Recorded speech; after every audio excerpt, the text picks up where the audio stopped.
Fi bayan ibtida'il khulqi. Dina ieu kitab nyata bade nerangkeun masalah awal penciptaan. Kitab Sirul Asror karangan Tuan Syekh Abdul Qadir Jailani. Usan ila Sayyidi Syekh Muhyiddin Abdul Qadir Jailani. Al-Fatihah. A'udzubillahi minasyaitonir rajim. Bismillahirrahmanirrahim. Alhamdulillahirabbil alamin. Ar-Rahmanirrahim. Maliki yaumiddin. Iyyaka na'budu wa iyyaka nasta'in. Ihdinas siratal mustaqim. Siratal ladzina an'amta 'alaihim ghairil maghdubi 'alaihim waladdallin. Tabiqillah. Fi bayan ibtida'il khalqi.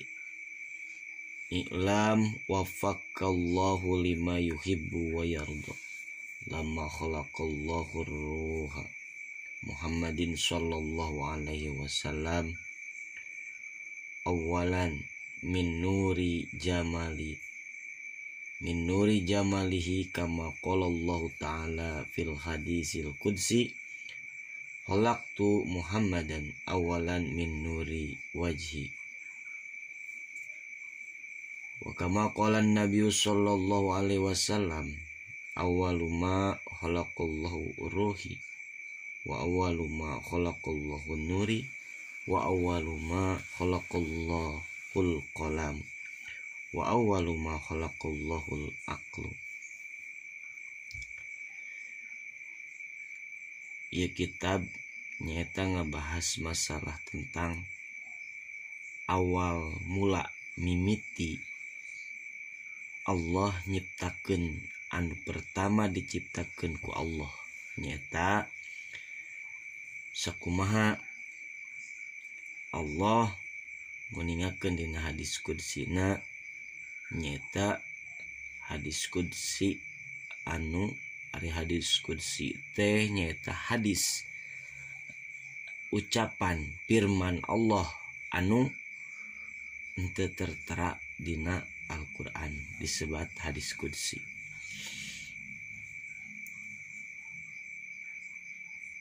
Qala Allah Ta'ala fil hadisil qudsi khalaqtu Muhammadan awalan min nuri wajhi. Kaula nyiptakeun rohna Muhammad nyata anu pertama diciptakeun ku Allah nyata ruhna Kangjeng Nabi Muhammad tina ruh jamalna Allah, cahaya jamalna Allah, terus dikuatan sakumaha Kangjeng Nabi Muhammad sallallahu alaihi wasallam ngadauh awwalu ma khalaqallahu ruhi wa awwalu ma khalaqallahu nuri wa awwalu ma khalaqallahul qalam wa awwalu ma khalaqallahul aqlu.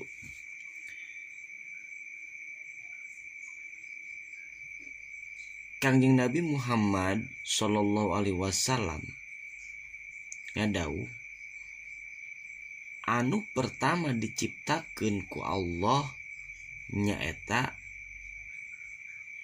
roh kaula. Teras jeung anu pertama diciptakeun ku Allah teh nyaeta nurna kaula. Jeung anu diciptakeun ku Allah mimiti nyaeta kolam. Jeung anu pertama anu mimiti diciptakeun ku Allah teh nyaeta akal. Tah wal muradu min hasayun wahidun. Sakabeh makna anu opat bieu nyaeta ruh, nur, kolam, akal. Tah, eta sadayana hiji makna naon nyata wahwal hakikatul Muhammadiyah, nyata hakikat Muhammadiyah.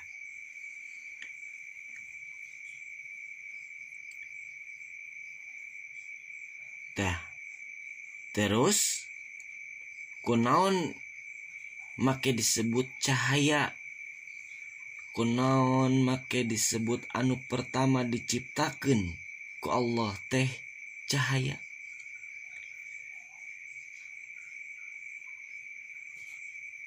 Lakin sumia nuron likonihi sofian anidul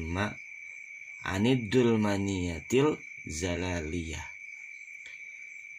Jadi kusabab Allah nyiptakeun anu pertama diciptakeun ku Allah teh nyaeta nurna Kangjeng Nabi Muhammad. Tapi ingat, kolam, nur, terus akal, ruh, eta ngabogaan sama na. Eta kene sebagai pembuktian nyata urang timimiti tina kunaon make disebut cahaya anu pertama diciptakeun.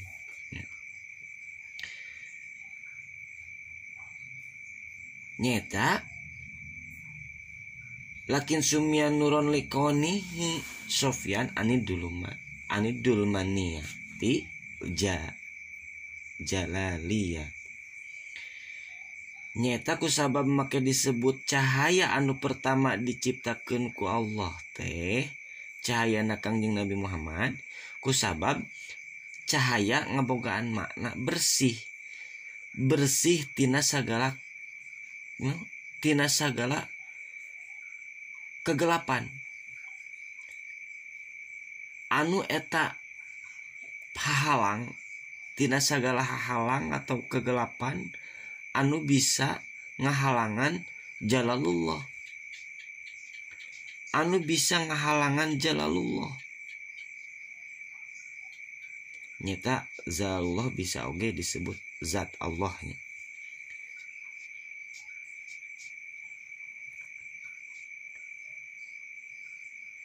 Secara ayeuna sakumaha anu tos difirmankeun ku Allah Subhanahu wa taala, qad ja'akum minallah nurun wa kitabum mubin.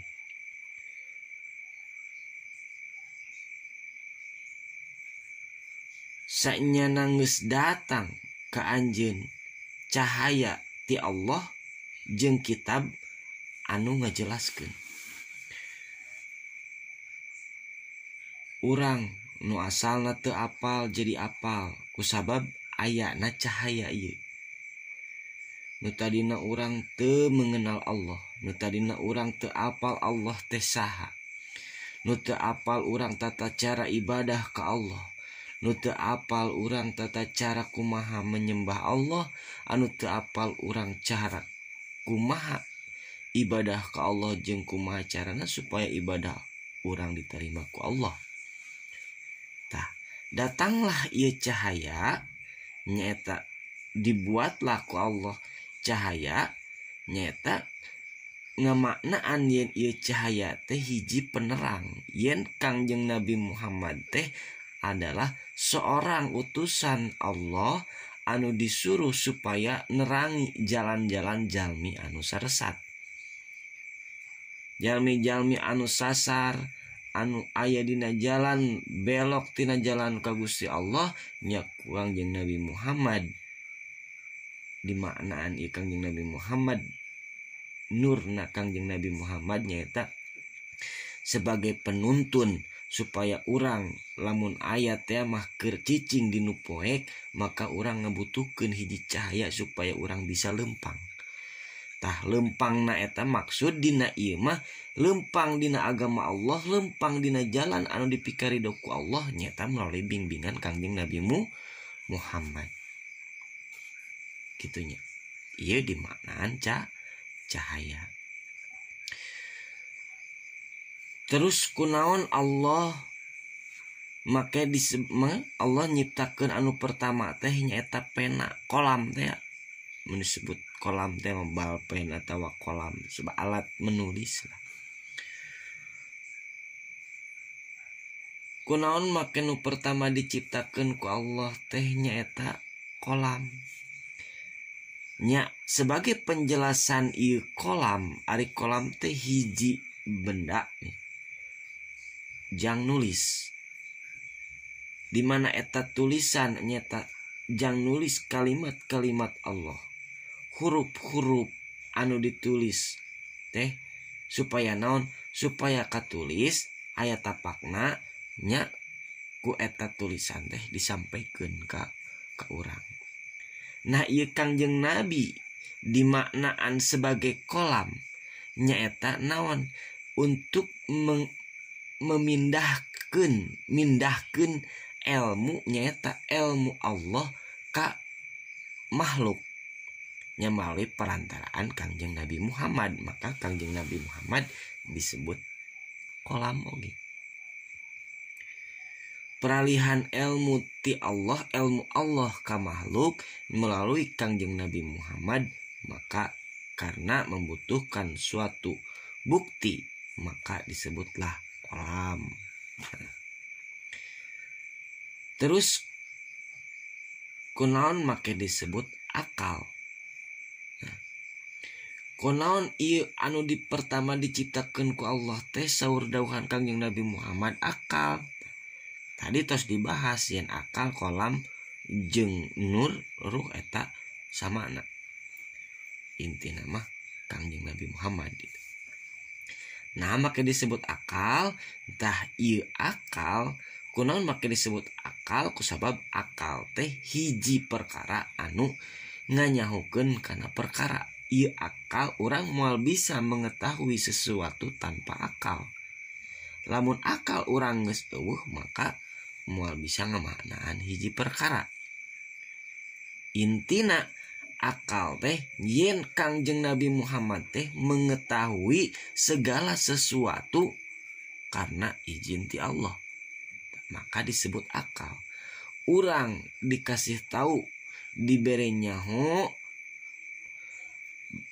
tata cara ibadah ke Allah, tata cara sholat, tata cara puasa, tata cara zakat, terus tata cara munggah haji, tata cara nyampurnakeun Islam anu sabenerna melalui pengetahuan nyata akal disebut. Pengetahuan Kangjeng Nabi Muhammad anu tos dipasihkeun ku Allah melalui wahyu nyata malaikat Jibril nya, maka disebutlah pertama anu diciptakeun teh akal. Itunya. Tah. Terus ayeuna make disebut ruh. Anu pertama diciptakeun sakumaha tadi anu tertera dina hadis qudsi na teh ya.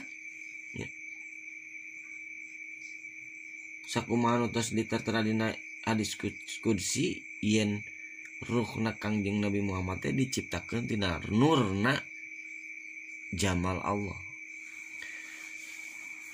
Nurna zat Allah.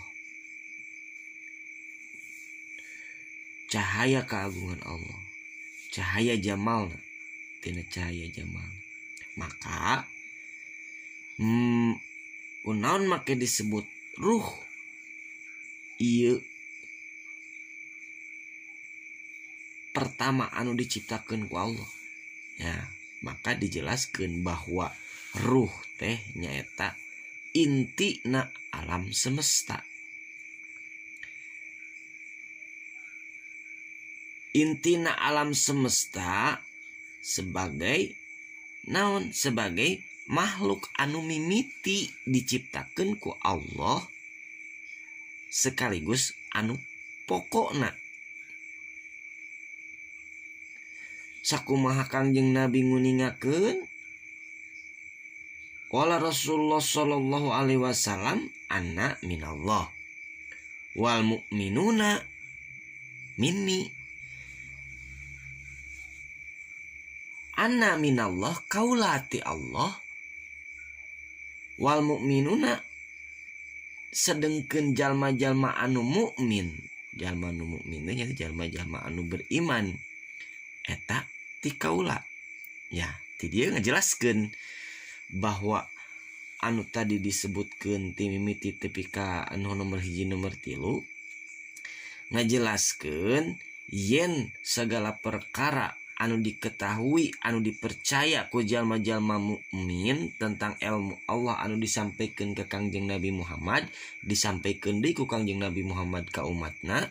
Tah, ieu urang ngabahas masalah urang ilmu anu ti Kangjeng Nabi Muhammad.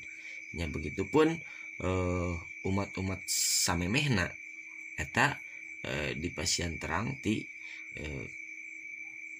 para nabi-nabi anu diutus ku Allah. Ya. Tapi ieu ku sabab ruhna Kangjeng Nabi Muhammad ngajadikeun pokok alam semesta, maka moal aya nabi anu terdahulu, moal aya umat anu terdahulu, moal aya bumi, moal aya langit, moal aya aras, jeung moal aya surga jeung neraka, lamun teu aya penciptaan nyaeta Kangjeng Nabi Muhammad. Ya. Penciptaan Kangjeng Nabi Muhammad di alam gaib nyenteun teu waktu di dunia margi Kangjeng Nabi Muhammad lungsur anu khotamin nabiyin nyaeta panungtung para nabi itu. Tapi hakikatna aslina yen pokokna ieu Kangjeng Nabi Muhammad ngajadikeun pokok, ayana urang, ayana surga, ayana neraka, ayana alam semesta ieu pokok pertama ayana aras malaikat jin jeung sajabana itu kusabab diciptakeuna Kangjeng Nabi Muhammad. Nah, ieu awal penciptaan. Nah, mudah-mudahan ieu tiasa ngajantenkeun ilmu.